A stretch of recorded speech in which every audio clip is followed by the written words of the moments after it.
क्या आप सभी ने कभी ये गौर किया है कि जुमा की नमाज होती है, संडे का मास होता है, मगर हिंदुओं के पास क्या है? जुमा के दिन मुस्लिम लोग पूरे देश भर में मस्जिदों में जाकर नमाज पढ़ते हैं। क्रिश्चियन लोग हर संडे को अपनी फैमिली को लेकर चर्च में जाकर मास करते हैं। हिंदू क्या करता है? किसी ने गौर किया है आज तक? और फिर हम शिकायत करते हैं कि हमारे में एकता नहीं है। मुझे कल एक डिस्टर्बिंग चीज देखने को मिली टीवी पर। विश्लेषण करके मुझे बताया गया है, मैंने देखा कि पूरे वर्ल्ड में 190 करोड़ मुस्लिम्स हैं, मुस्लिम राष्ट्रों से मिलाकर। हिंदुस्तान में 100 करोड़ हिंदू हैं, लेकिन वो 190 करोड़ मुस्लिम एक कॉल पर इकट्ठे हो सकते हैं, हो जाते हैं। अगर मैं सिंपल वे से कहूं, एक सीटी मारते ही सब लोग एकजुट हो सकते हैं। क्रिश्चियन लोग मिलकर एक दूसरे से फोर्स बन सकते हैं, लेकिन हिंदुओं का क्या भाई? कोई हिंदुओं के पास में कोई एक ऐसी मैकेनिज्म है जिसके द्वारा पूरे 100 करोड़ हिंदू जाने एक दूसरे को? अरे साहब, नेक्स्ट फ्लैट में कौन रहता है हमें यह भी नहीं पता होता। मुंबई सिटी या हर सिटी की ये बात है। मैं ये कहना चाहता हूं कि हिंदुओं को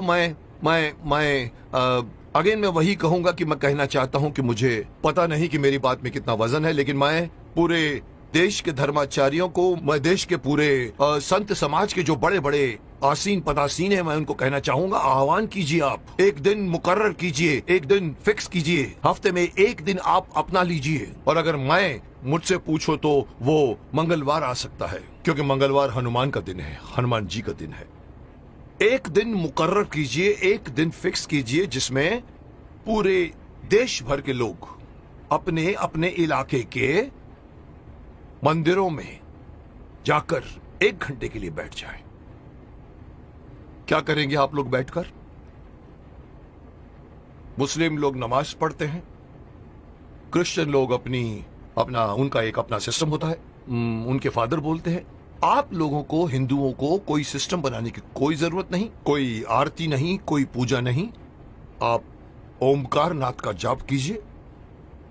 ओम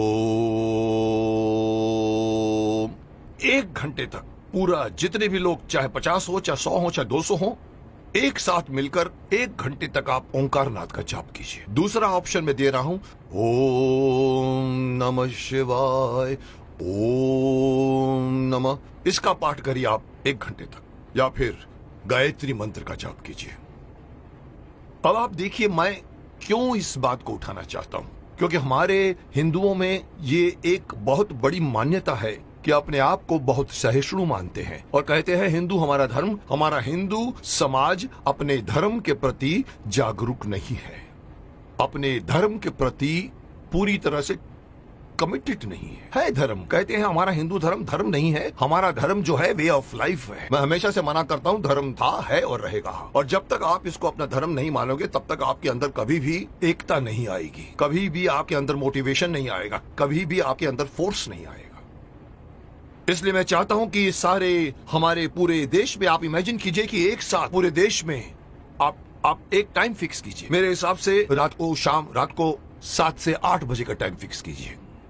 सब लोग अपना अपना काम छोड़कर अपने नजदीक के मंदिर में जाएं, 1 घंटा बैठे और 1 घंटा बैठ के अपनी सभा होगी, जिसका नाम मैं सजेस्ट करना चाहता हूं। हो सकता है नाम इसका मंगल धार्मिक सभा हो सकती है, या मंगल धार्मिक मिलन हो सकता है, या मंगल धार्मिक मिलाप हो सकता है। आप लोग वहां जाइए। हर हिंदू, मैं अगेन बात करना चाहूंगा, इसमें बौद्ध भी आ जाते हैं, सिख भी आ जाते हैं, जैन भी आ जाते हैं, उनको भी आना पड़ेगा, उनको भी साथ में आना पड़ेगा, क्योंकि 100 करोड़ में उनकी गिनती होती है।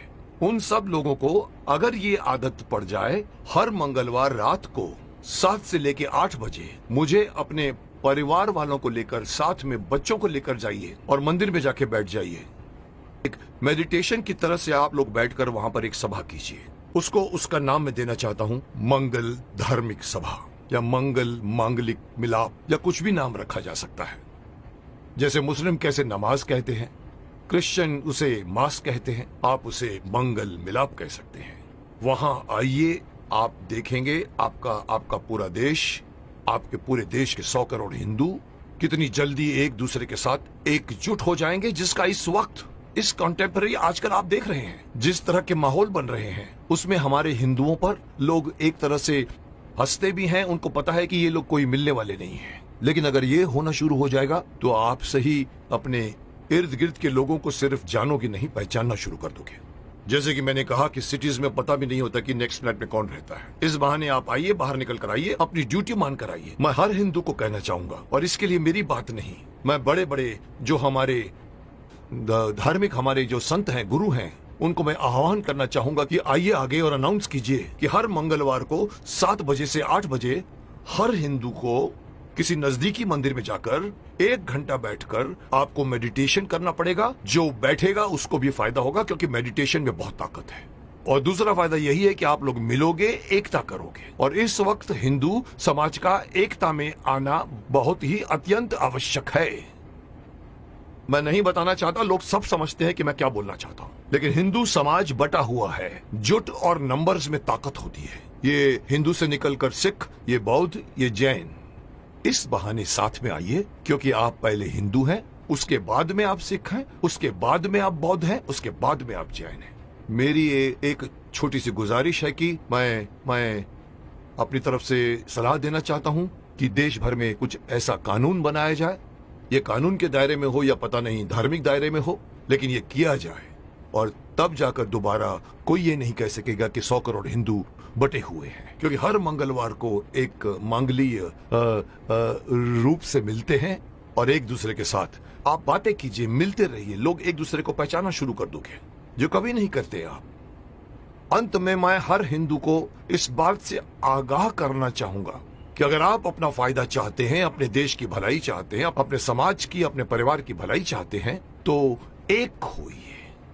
और इससे आगे बढ़कर एक और बात कहना चाहूंगा कि धर्म को धर्म मानिए, यह मत कहिए कि वे ऑफ लाइफ है। और तीसरी बात, अपने बच्चों को अपने धर्म में इन्वॉल्व कीजिए।